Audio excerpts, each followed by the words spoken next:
I was repairing a section of fence along the western pasture when my phone rang. It was my neighbor, Earl Thompson. "Ethan, you'd better get over here." His voice was unusually tight. "What's wrong?" "There are excavators in your eastern forest." For a second, I thought he had the wrong property. My eastern forest? They've already started cutting trees. I dropped my tools into the truck bed and drove toward the far side of Carter Ranch. The eastern forest had been part of my family's land for as long as anyone could remember. My father used to walk those woods with me every spring, pointing out old survey monuments hidden beneath leaves and brush. "Never ignore these," he always said. "They're quieter than people, but they're usually more honest." As I rounded the last bend, the sound reached me before the clearing did. Chainsaws, diesel engines, falling timber. Nearly 30 workers and several excavators were spread across the tree line. Fresh stumps already covered part of the hillside. One excavator slowly pushed another mature oak toward the ground. For a moment, I simply stood there, trying to understand what I was looking at. Then I noticed the Ridge Hollow Estates HOA logo printed on several contractor trucks. I walked directly toward the nearest supervisor. Before I could say anything, a woman in a navy blazer stepped away from a white pickup. She extended a confident smile. "You must be Ethan Carter." "I am. I'm Denise Holloway, president of Ridge Hollow Estates." She spoke as if we were meeting at a neighborhood picnic instead of in the middle of my family's forest. "What exactly is happening here?" "We're clearing HOA property." I looked past her toward another massive oak beginning to lean. "That's Carter Ranch. It isn't according to our survey." She opened a blue project folder and briefly held up a certified survey map. The document carried professional seals and signatures. At first glance, it looked legitimate. I reached toward it. "May I see the complete survey package?" She closed the folder. "You don't need the entire package. I'd still like to review it. Our attorneys already have." Her answer came without hesitation. The property line was verified before work began. For the first time since arriving, a small doubt crept into my mind. What if I had missed something? Property records could be complicated. Surveys could change.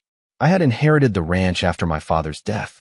Maybe there had been an old adjustment I never knew about. I looked back across the hillside. Another tree crashed into the growing pile. Then I remembered something my father had repeated every time we walked this boundary. If paper ever disagrees with steel, find the steel first. Without another word, I walked toward the edge of the clearing. Most people would have missed it. Hidden beneath grass and leaves sat the rounded top of a permanent iron survey monument. I brushed away the dirt. The faded orange paint my father had applied years earlier still clung to the weathered steel. It hadn't moved. It hadn't been disturbed. It stood exactly where I remembered. Behind me, an excavator slowly approached. The young operator saw the monument, lifted his bucket, and carefully steered several feet around it before continuing forward. Our eyes met through the windshield for only a second. He gave the slightest shake of his head. Not toward me, toward the clearing itself. It lasted less than a heartbeat, but it told me something I couldn't ignore. Someone operating the equipment already suspected they were cutting the wrong forest. I spent the next hour documenting everything before anyone could change it. Every machine, every fresh stump, every equipment track, every section of disturbed ground. I photographed the contractor signs, the work crews, and the blue project folder Denise carried as she moved confidently from one supervisor to another. Then I walked the eastern boundary exactly the way my father had taught me years ago. The first permanent monument still stood where I had found it. So did another. Then another. Some were almost buried beneath leaves. Others sat just inches above the soil. By late afternoon, I had located 14 permanent iron survey monuments stretching along the entire eastern edge of Carter Ranch. Every one remained undisturbed. Every one still lined up exactly as I remembered. As I marked their locations on my GPS, someone approached from behind. "I've been watching you." I turned. A man wearing a contractor's reflective vest extended his hand. "Michael Dawson, the superintendent." I shook it. "Ethan Carter." He glanced toward the monuments I had flagged. "Our operators have been avoiding those." I noticed. "They're permanent." "I know." Michael studied my face for a moment. "Normally, permanent county monuments get everyone's attention. So why is the clearing still happening?" He looked back toward Denise, who was speaking with another project manager near the equipment trailers. "We were told the survey package had already addressed them." "The complete survey package?" He hesitated. I assumed so. That answer stayed with me. Assumed. Not confirmed. Just then Denise walked over. Is there a problem? Michael answered first. Mr. Carter has identified several permanent survey monuments. I've seen them. She sounded almost impatient. Our survey accounted for everything. I looked directly at her. Then let me review the complete survey package. She held the blue folder a little tighter. You've already seen the certified survey. I've seen one map.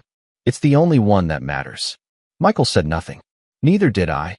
Denise turned and walked back toward the staging area as though the conversation had already ended. It hadn't. Not for me.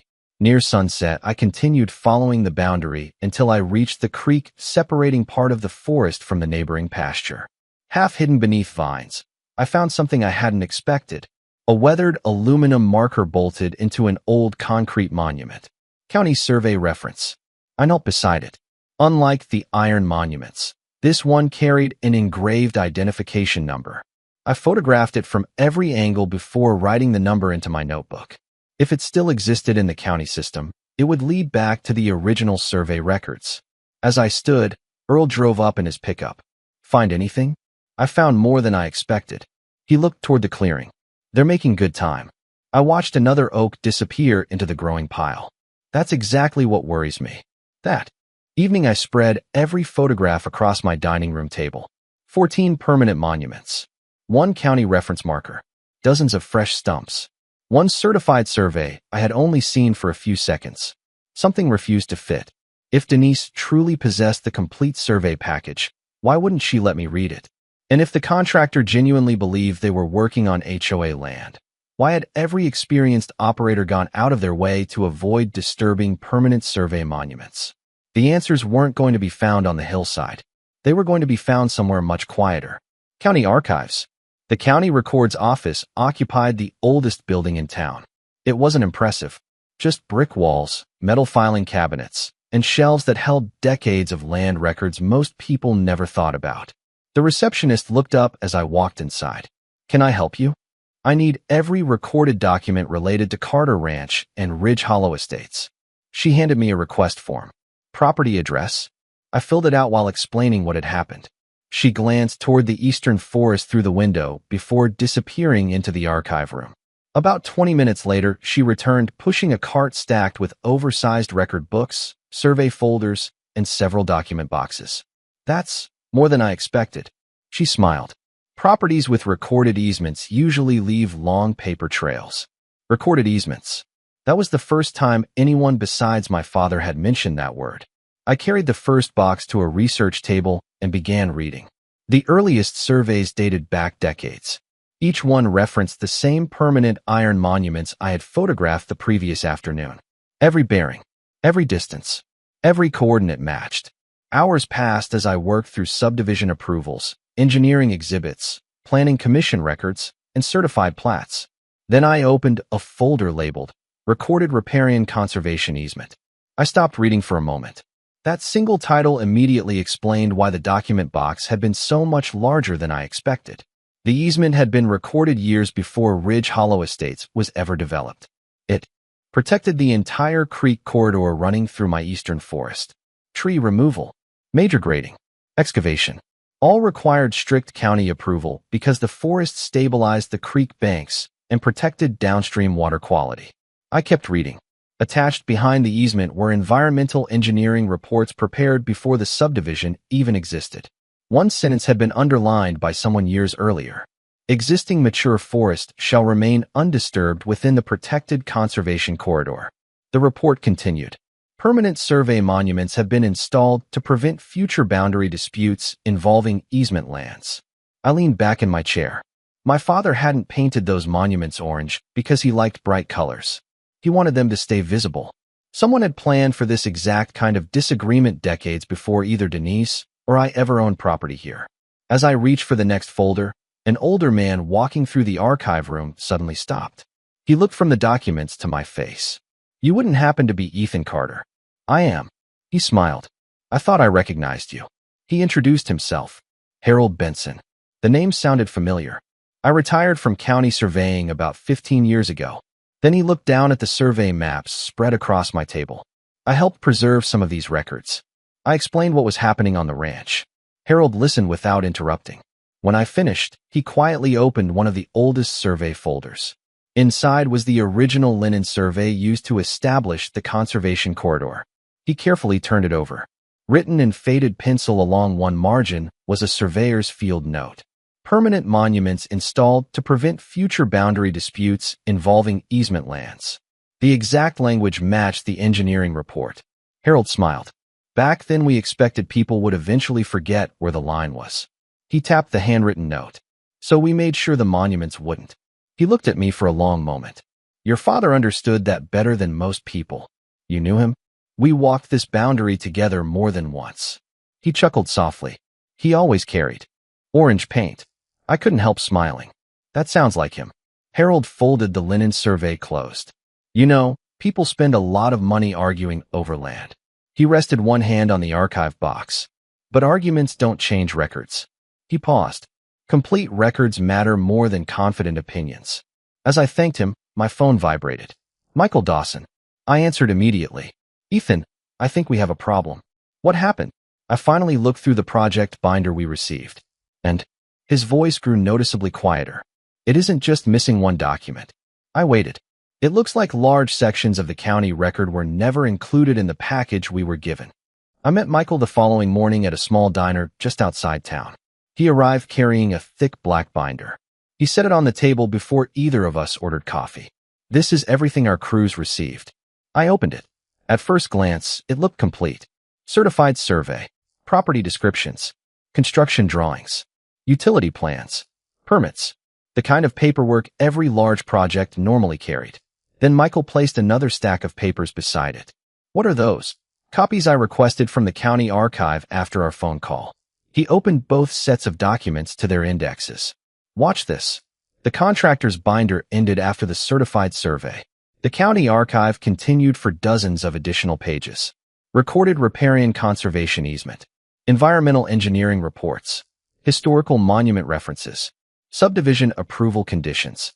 None of them appeared in the contractor's copy. I looked up. You're certain? I checked 3 times. He slid another page across the table. One page near the back of the contractor's binder had a faint photocopy shadow where part of a handwritten instruction had been cut off during reproduction. Only a few words remained visible. Verify permanent county monuments. The rest of the sentence was gone. Michael leaned back. I don't know whether pages were removed before this package was assembled or whether we were never given them. But somebody knew permanent monuments mattered. He nodded. Enough to write instructions. About them. That explained Tyler. The operators had reacted to the monuments because their training told them permanent county markers deserved attention. They simply trusted the paperwork that assured them everything had already been verified. Michael reached into the binder again. I found something else. He handed me several equipment reports. Our machines record movement every few seconds. GPS activity logs. He opened one. Tyler's excavator. The map displayed a precise track through the eastern forest. Whenever the machine approached one of the permanent monuments, the route curved gently around it before returning to its original path. Every monument. Every time. Michael pointed toward the timestamps. He stopped at the first one for almost 5 minutes. Another report followed. Equipment note. Permanent monument encountered. Awaiting supervisor instruction. The next entry appeared several minutes later. Continue clearing per project approval. Neither of us spoke for a moment. The records told the story without emotion. Tyler had questioned what he found. Someone above him had instructed him to continue. Michael closed the laptop. I've already preserved copies of every GPS log. Why? Because after seeing the county archive, he paused. I don't think this investigation is about heavy equipment anymore.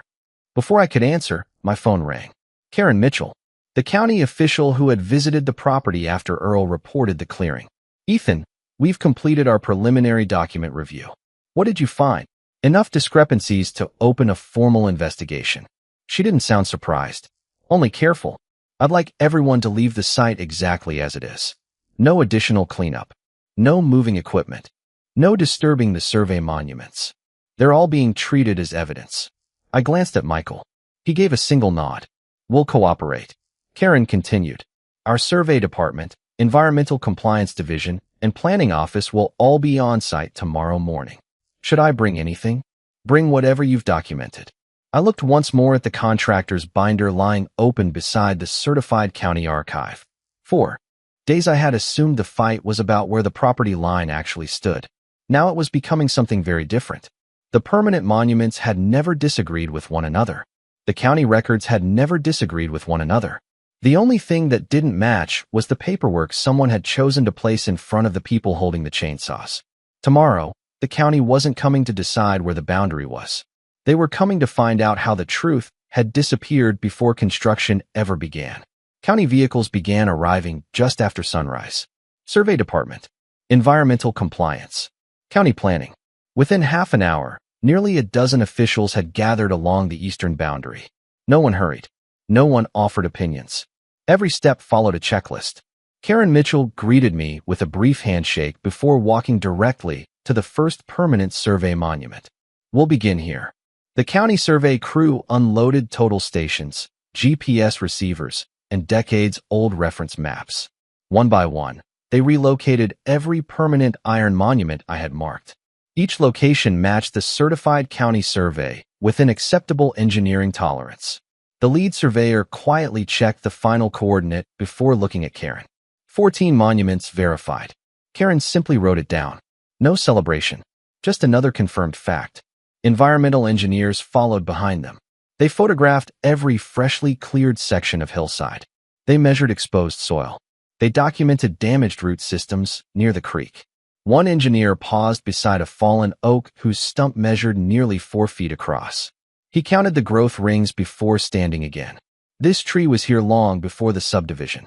Another note entered the county record. David Reynolds arrived shortly before noon, carrying his own survey equipment.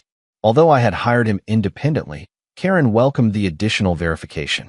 If your survey differs from ours, she said, we'll document both. By early afternoon, David completed his work. It doesn't differ. He pointed toward the nearest monument. The county survey is correct. Then toward the creek. So is the conservation easement. He folded away his tripod. The protected corridor has always been exactly where the official record says it is. Denise arrived with 2 attorneys shortly afterward. She still appeared composed, professional, confident. Karen greeted them politely. We've completed today's field verification. One attorney stepped forward. We understand there are questions regarding the project. There are. Karen opened the contractor's binder beside a certified copy of the county archive. She didn't compare every page. Instead, she opened both to the document index. The official county archive lists a recorded riparian conservation easement. She turned the thinner binder toward the attorneys. It does not appear in the construction package. She continued. Environmental engineering reports. Missing. Historical monument references. Missing. Subdivision approval conditions. Missing. The attorney slowly turned several pages himself, then looked toward Denise. She remained silent. Karen spoke carefully. Our concern today isn't what anyone believed. She closed both binders. Our concern is whether the complete governing record accompanied the project approval. One of Denise's attorneys finally broke the silence. Mrs. Holloway, when did you last review the easement documents? Denise looked at the binder for several seconds. I don't remember. The attorney didn't respond. He simply lowered his eyes and quietly closed his notebook. It was the first visible crack in the confidence she had carried since the clearing began. Karen turned toward the survey crew. Please begin evidence marking. Bright orange flags soon appeared beside every permanent monument. Another team marked the edge of the recorded conservation corridor. Within minutes, a line of orange markers stretched across the eastern forest.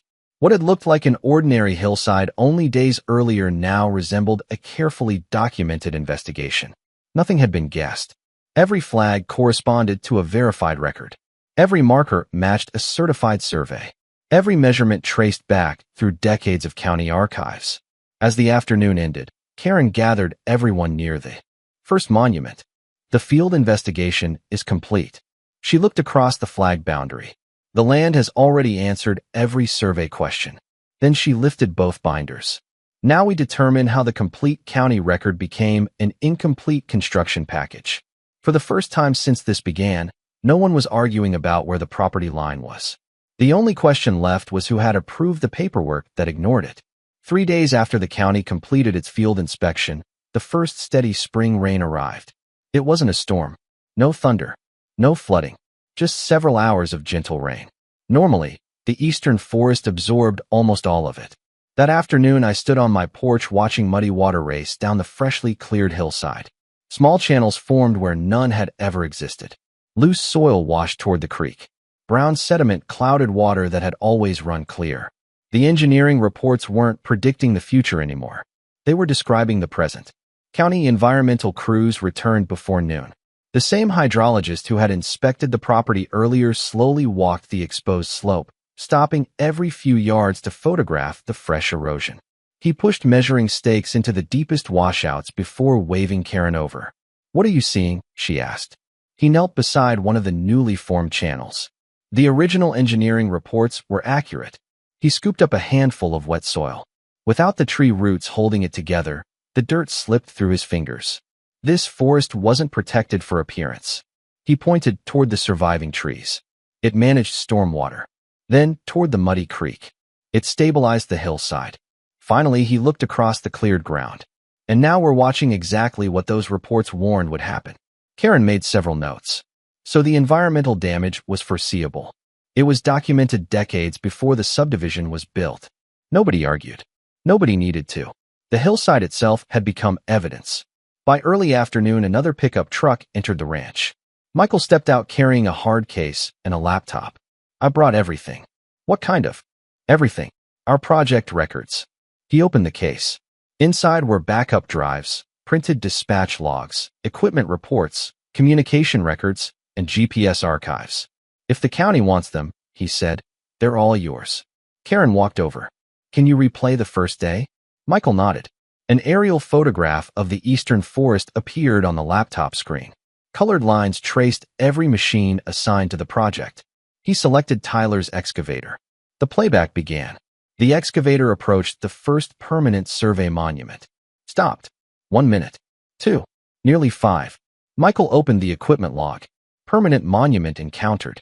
Awaiting supervisor instruction. He clicked the next entry. Continue clearing per project approval. Karen copied both entries into her notebook. "Can your system identify who issued that instruction?" "The equipment can't." Michael opened another file. "But our communication records can." A dispatch timeline appeared beside the GPS map. The field supervisor reported the monument. A phone call was placed to the project representative. Several minutes later, another call returned. Immediately afterward, the instruction appeared in the equipment log. Michael handed Karen a printed copy. Project representative, Denise Holloway. Karen reviewed it carefully before placing it inside the evidence binder. She still offered no opinion. She simply added another verified fact. Later that afternoon, Tyler arrived after finishing work at another project. He removed his hard hat before joining the group. Karen greeted him with a smile. "I only have a few questions." He nodded. "When you uncovered the first monument, why did you stop?" "It didn't look temporary." "What do you mean?" "It was permanent steel. Our training says permanent county monuments always deserve another look." "What happened after you reported it?" "My supervisor made a phone call. And then he told me the project survey had already been approved." "So you continued working?" "Yes." Karen pointed toward the GPS map. "Then why did you avoid every monument after that?" Tyler looked at the screen for a long moment. "They were still there." He shrugged. "I figured if somebody needed to inspect them later." He smiled awkwardly. "I'd rather they still be standing." Michael quietly laughed. "I wondered why your machine path looked so strange." "I had plenty of room." "So you curved around everyone?" Tyler nodded. "They weren't hurting anything." The GPS replay confirmed exactly what he described.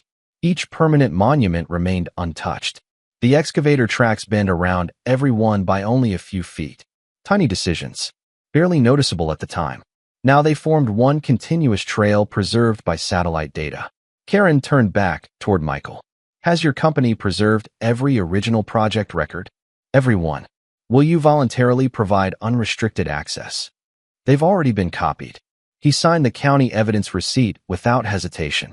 Watching him hand over the records, I realized the contractor had completely changed its role. They were no longer defending the project. They were helping explain what had happened. Late that afternoon, Karen gathered everyone around the folding tables once again. She rested her hand on the contractor's project binder. The field crews followed the records they received.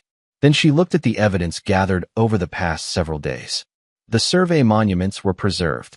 The GPS records were preserved. The communication logs were preserved. The county archive was preserved. She closed the binder. Our investigation now concerns one question. How did the complete county record become this construction package before work ever began? The distinction mattered. No one blamed Tyler. No one blamed the equipment operators. Even Michael had become a cooperating witness rather than someone trying to defend himself. The questions had moved much higher. Word spread through Ridge Hollow Estates faster than I expected. During the next several days, homeowners began stopping by the ranch. Some came to apologize. Others simply wanted to understand what the county had discovered. Nearly every conversation started the same way. We thought the board had verified everything. Most had never heard the term riparian conservation easement. Several admitted they didn't know permanent county survey monuments even existed. One evening, Earl Thompson stood beside my pasture fence overlooking the damaged hillside. My grandfather helped install fence along this creek years ago, he said. He always warned us never to disturb those steel markers. He pointed toward one of the orange evidence flags. Funny thing. What? The monuments never moved. I nodded. No. He looked back toward the surviving forest. Looks like the truth didn't move either. 2 days later, my phone rang. Karen, the document review is complete. What happens now? We're scheduling the administrative hearing. I looked toward the orange evidence flags stretching across the eastern boundary. And after that, her answer came without hesitation. Everyone who approved this project will finally have to explain why the complete county record never reached the people holding the chainsaws. The administrative hearing took place 2 weeks later inside the county government center. Unlike a courtroom, there was no jury, no witness stand, no dramatic speeches, just county officials, attorneys, engineers, surveyors, and a room full of people waiting to understand how a protected conservation corridor had been cleared. By the time I arrived, nearly every seat was occupied. Residents from Ridge Hollow Estates filled several rows. Contractors sat quietly near the back. Local ranchers stood along the walls. Even people I had never met nodded politely as I walked past. The hearing officer called the meeting to order precisely at 9 o'clock. Our responsibility today is administrative. He looked around the room. We are here to determine whether county requirements governing protected land were properly followed.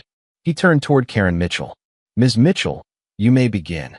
Karen carried a single evidence binder to the presentation table. The field investigation established 3 facts.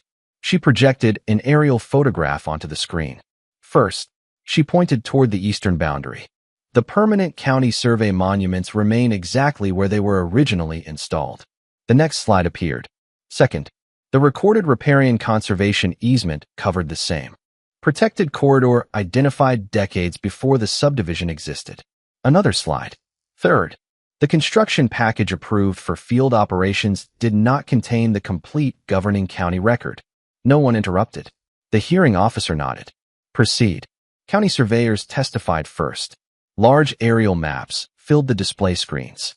Every permanent monument, every coordinate, every elevation, every certified measurement. The lead county surveyor summarized nearly 2 weeks of field work in one sentence. We found no discrepancy between the permanent monuments and the certified county survey. David Reynolds testified immediately afterward. Although I had hired him independently, his independent survey matched the county's exactly. My survey confirmed every permanent monument. He opened his notebook. The legal property boundary is accurate. Another page. The recorded riparian conservation easement occupies the documented conservation corridor. Another. I found no survey evidence supporting the cleared area as subdivision property. One of the HOA attorneys stood. Mr. Reynolds, after reviewing the complete county archive, could 2 competent surveyors reasonably disagree about this boundary? David answered without hesitation. No. No further questions. Environmental specialists testified next. Photographs showed the forest before clearing, the exposed hillside afterward, fresh erosion after the first rainfall, sediment entering the creek. The county hydrologist pointed toward one image. The engineering reports predicted this outcome before the subdivision was approved. He changed slides. Another photograph showed mature tree roots spreading deep beneath the hillside. They functioned as natural infrastructure. He looked toward the hearing officer. The environmental protections were based on engineering, not appearance. Again, no further questions. After lunch, Michael Dawson took the witness table. He carried the contractor's project records with him. Karen displayed the GPS replay on the presentation screen. Tyler's excavator approached the first permanent monument. Stopped. Waited. The equipment log appeared. Permanent monument. Encountered. Awaiting supervisor instruction. The next entry followed. Continue clearing per project approval. Karen asked only one question. Did your company preserve these records in their original form? Yes. Have they been voluntarily provided to the county? They have. She projected the communication timeline beside the GPS replay. A field supervisor reported the monument. A phone call was placed to the project representative. Several minutes later, another call returned. Immediately afterward, the instruction to continue clearing appeared in the equipment log. Karen looked at Michael, who was listed as the project representative receiving that call. Michael answered calmly. Denise Holloway. Tyler testified next. His testimony lasted less than 10 minutes. When you uncovered the first monument, why did you stop? It looked permanent. What happened after reporting it? My supervisor made a phone call. And then, I was told the approved survey had already been verified. So you continued. Yes. Karen pointed toward the GPS replay. Why did you steer around every monument afterward? Tyler looked at the screen for several seconds.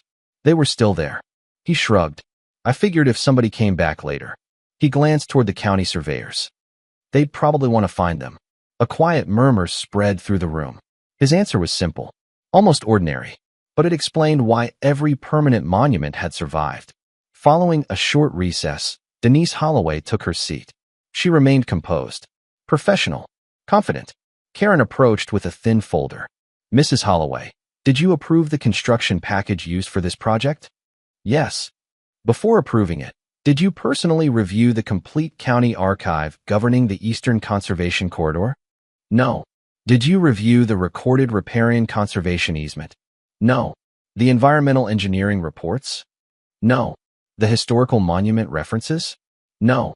Karen waited several seconds before asking her final question. If those county records had been included in the package you approved. She paused. Would the clearing have been authorized? For the first time since I had met Denise, she hesitated. The hearing room remained silent. Finally, she answered. No. Karen thanked her and returned to her seat. One of Denise's own attorneys leaned toward her and whispered something. She slowly shook her head. He quietly closed his notebook. He never asked another question. The hearing officer reviewed the evidence for several minutes before reading the county's administrative findings. The permanent property boundary remained valid. The recorded riparian conservation easement remained fully enforceable. Protected land had been disturbed after construction proceeded without the complete governing county record. Responsibility for approving that construction package would move forward for formal legal review. As people slowly stood to leave, I noticed something had changed. Nobody was debating where the property line stood. Nobody questioned the survey monuments. Nobody questioned the easement. Those arguments had disappeared. Outside the government center, Karen caught up with me before I reached my truck. The administrative investigation is complete. And now, she closed the evidence binder. Now we determine legal responsibility. She looked back toward the hearing room. Because today's evidence answered where the boundary was. She paused. The next phase answers who chose to move forward without reading the records that defined it. The legal review concluded several months after the administrative hearing. Unlike the public proceedings, most of the work happened behind closed conference room doors. Attorneys exchanged sworn statements. Surveyors submitted certified reports. Environmental engineers finalized restoration plans. County officials compared communication logs, GPS records, archived surveys, engineering reports, and every approval document connected to the project. Nothing was rushed. Nothing was assumed. Every conclusion had to be supported by evidence. By then, no one questioned where the property line stood. No one questioned whether the recorded riparian conservation easement existed. Those questions had already been answered. The only question remaining was who had accepted responsibility for approving a construction package without verifying the complete county record. When the county released its final investigative report, it exceeded 100 pages. I read every page. Some sections explained survey procedures. Others documented the environmental damage. Several reconstructed the approval process almost minute by minute. The conclusion never relied on opinions. It relied on documentation. The Eastern Conservation Corridor had remained legally protected throughout the entire history of Ridge Hollow Estates. The permanent survey monuments had accurately marked that protected corridor for decades. The environmental restrictions had never been removed. The official county archive had never changed. Construction proceeded because the approval process relied upon an incomplete project package rather than the complete governing record. The report never speculated about anyone's intentions. It simply documented what happened. The county ordered full restoration of the damaged corridor. Native hardwoods would be replanted. The creek banks would be stabilized. Long-term environmental monitoring would continue for several years. Because the contractor had preserved every GPS record, reported the permanent monuments, and voluntarily cooperated throughout the investigation, the county concluded the field crews had acted according to the documents they had been provided. Responsibility rested with those who approved the project. Several days later, Ridge Hollow Estates held its annual homeowners meeting. Attendance was unlike anything the clubhouse had experienced before. Every chair was filled. Residents lined the walls. Others stood outside listening through the open doors. For months, many of them had believed the board's repeated assurance that the clearing had occurred entirely on HOA property. Now nearly everyone carried a printed copy of the county's final report. Denise entered with the remaining board members. She no longer carried the blue project folder she had brought onto my land. Only the county report. Routine business came first. Financial statements, landscape contracts, maintenance updates, committee reports. Almost no one paid attention. Everyone knew why they had come. Finally, the board chairman reached the final agenda item. County investigation findings. The room fell silent. At the board's request, a county attorney summarized the report. He spoke calmly, without accusation, without emotion. Large photographs appeared on the projector screen. The eastern forest before clearing, the exposed hillside afterward, the verified survey monuments, the erosion after the first rainfall, the restoration plan. He advanced to the final summary. The county's investigation is complete. Another slide appeared. The permanent property boundary has been confirmed. Another. The recorded riparian conservation easement remains fully enforceable. Another. The construction project proceeded without the complete governing county record. He closed the report. The findings were unanimous. Silence filled the clubhouse. Then a homeowner in the front row slowly stood. I recognized him immediately. Only a few months earlier he had insisted the HOA survey proved I was mistaken. Now he faced the board instead. I have a question. The chairman nodded. When exactly did the board review the complete county archive before approving this project? No one answered immediately. He looked toward Denise. I'm asking because the county says those records were available the entire time. Another homeowner stood. So do I. A third voice came from the back. I'd like an answer too. The room remained remarkably calm. Nobody shouted. Nobody argued. They simply waited. Denise finally stood. She looked around the clubhouse before speaking. I approved the construction package. She took a slow breath. I believed it contained every document required. She lowered her eyes to the report. It did not. Someone quietly asked, "Did you compare it with the county archive?" No. Another homeowner spoke. Did anyone on the board? Denise looked toward the remaining directors. None of them answered. The silence itself became the answer. One of the board members slowly removed his nameplate from the table. I relied on the approval process. He looked toward the residents. I should have verified it myself. Another director nodded. So should I. For the first time since this began, the confidence that had driven the project disappeared completely. No one defended the decision. No one questioned the survey. No one questioned the county. The discussion was no longer about property ownership. It was about responsibility. The board chairman cleared his throat. Mrs. Holloway submitted her resignation this morning. He looked down the table. 2 additional board members have also resigned. Special elections would be held within 30 days. Before adjourning, the interim board introduced its first policy proposal. Every future land project affecting neighboring property would require independent verification of the complete county archive before approval.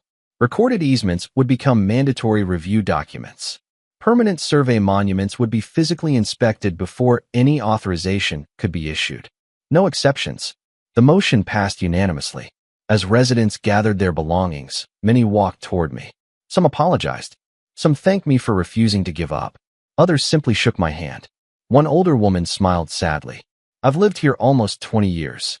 She looked toward the aerial photograph of the eastern forest displayed on the screen. I honestly believe those trees belonged to the HOA. So did a lot of people. She nodded. I suppose believing something isn't the same as verifying it. Outside the clubhouse, Michael waited beside his truck. Our restoration crews start Monday. I shook his hand. You could have spent all these months protecting your company. He smiled. We decided it was more important to protect the truth. As I drove home that evening, I passed the eastern boundary once again. The permanent monuments stood exactly where they always had. The conservation corridor remained exactly where the county had recorded it decades earlier. The land had never changed. Only the people responsible for protecting it finally had. The first oak saplings were planted that autumn. County environmental crews marked every planting location weeks in advance. White oaks, river birch, sycamores, native maples. The restoration plan followed the same engineering reports that had protected the corridor decades earlier. No one pretended the forest would return overnight. Some of the trees that had fallen were more than a century old. Replacing them would take generations. But for the first time since the chainsaws arrived, the hillside was growing instead of disappearing. I found myself walking the eastern boundary almost every morning. The permanent survey monuments remained exactly where they had always been. Fresh witness stakes now stood beside each one so future surveyors could locate them without disturbing the soil. The county had also installed permanent conservation markers along portions of the corridor. Simple bronze signs. Protected riparian conservation easement. County record. Nothing elaborate. Just quiet reminders that some boundaries exist for reasons much larger than ownership alone. One afternoon, Harold Benson called. I was wondering if you'd mind one more walk. An hour later, we stood beside the first monument my father had shown me as a boy. Harold smiled when he noticed the faded orange paint still clinging to the weathered steel cap. Your father always insisted these should stay visible. He believed people forget. Harold nodded. But monuments don't. He rested one hand gently on the steel cap. You know what most people misunderstand about surveying? I shook my head. They think monuments settle arguments. He smiled. They actually prevent them. For a moment, neither of us spoke. The young oak saplings planted along the hillside moved gently in the afternoon breeze.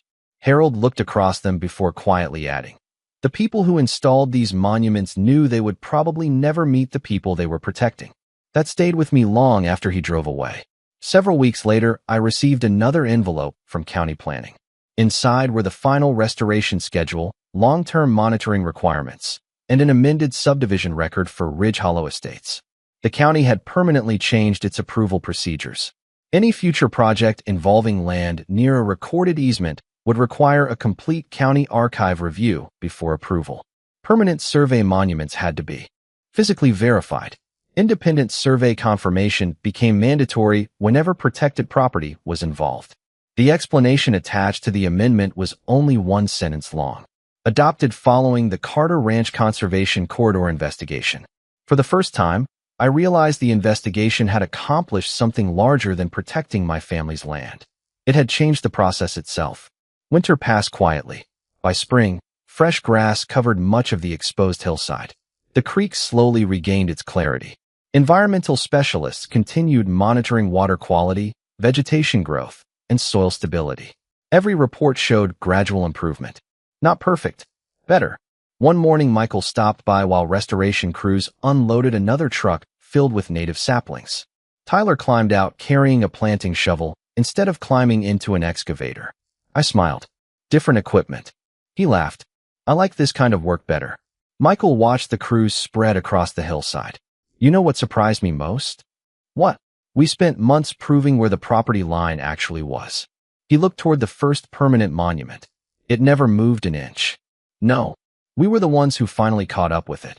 Early that summer, Ridge Hollow Estates held another homeowners meeting. The atmosphere felt completely different. New board members sat at the front. The agenda focused on restoration updates, conservation projects, and revised approval procedures. Near the end of the meeting, the new board president looked toward me. "Mr. Carter, would you like to say a few words?" I hadn't planned to speak, but I stood anyway. I walked to the front carrying nothing. No surveys, no photographs, no binders. I looked around the room. Many faces were familiar now. Some had apologized months earlier. Others simply listened quietly. My father taught me something when I was very young. The room became still. He said, if people ever argue about land, don't argue louder. I smiled slightly. Go find the records. A few people quietly nodded. When this started, I thought I was protecting my family's property. I looked toward the windows overlooking the eastern corridor. I eventually realized I was protecting something much more important. The truth that had already been written long before any of us arrived. I thanked the new board for supporting the restoration effort and returned to my seat. There was no applause, no dramatic ending, just neighbors who understood one another a little better than they had before. That evening I walked down to the creek one last time. The water flowed quietly beneath the remaining trees. Birdsong had returned. The hillside still carried scars. Some always would. But scars don't only tell us where damage happened. They also remind us where healing began. I stopped beside the first permanent survey monument. The same monument Denise dismissed. The same monument Tyler carefully drove around. The same monument my father painted orange years ago. I brushed a little dirt away from the weathered steel, exactly as my father always had. For a moment, it felt as though he was standing beside me again. He used to end every walk along this boundary the same way. One hand resting on the monument. One simple sentence. The land remembers. When I was a boy, I thought he meant the soil. Years later, I finally understood. The land remembers because honest people leave evidence behind. Surveyors leave monuments. Engineers leave reports. Counties preserve records. Truth has a way of surviving long after confident voices disappear. People still ask me what finally defeated the HOA. Some think it was the GPS records. Others say it was the county investigation. Some point to the legal review or the administrative hearing. Those things mattered. But they didn't create the truth. They simply uncovered it. The truth had been waiting all along. Buried beneath leaves. Recorded inside county archives. Protected by steel monuments that never asked anyone to believe them. They only waited for someone willing to read the complete record. As I rested my hand on the old monument one last time, I looked across the young trees beginning to reclaim the hillside. The forest my father protected would never look exactly the same again. But because the evidence endured, neither would the people who believed. Authority mattered more than ownership, or confidence mattered more than facts. The land had remembered.